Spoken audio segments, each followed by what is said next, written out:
Hi guys, for today's video nga is Sunday, ang muling pagkabuhay. Tuwing Easter Sunday talaga guys, tradition dito sa Italy na magbigay ng giant chocolate egg. Buona Pasqua a tutti!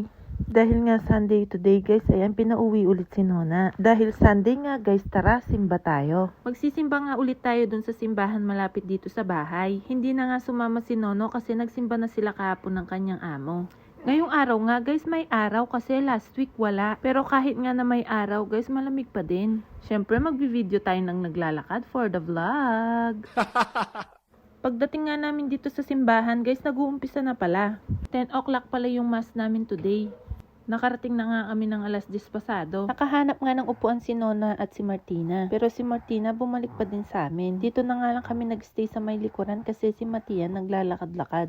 Late ko na naman ngang na-upload ito guys. Tuwing may free time nga ako guys, doon ako nagbo-voice record. Tapos na nga yung mass dito guys, kaya uuwi na din kami. Nagpicture nga muna kami dito sa may labas ng simbahan. Nakita nyo naman na siguro yun sa post ko.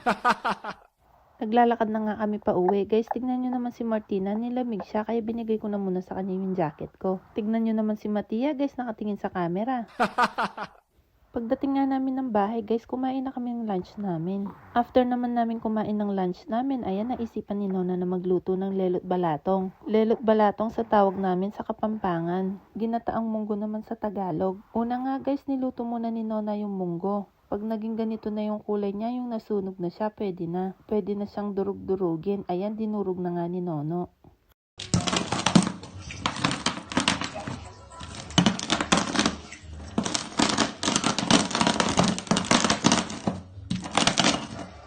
After nga nun, guys, nagbukas na ng 2 latang gata si Mama. Tapos sinalo na din niya yung munggo na nadurog. Papalambutin niya muna yan, guys. Tapos isusunod niya yung lakatan. Habang ang nagluluto si Nona, naka-live naman kami.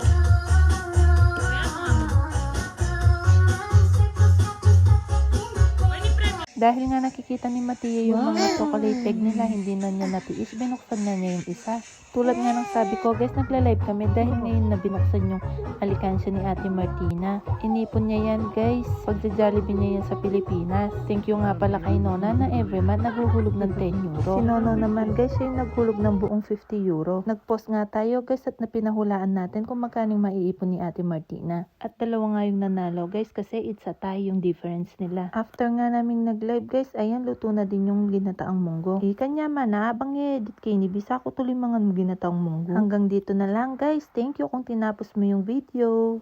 God bless. Bye!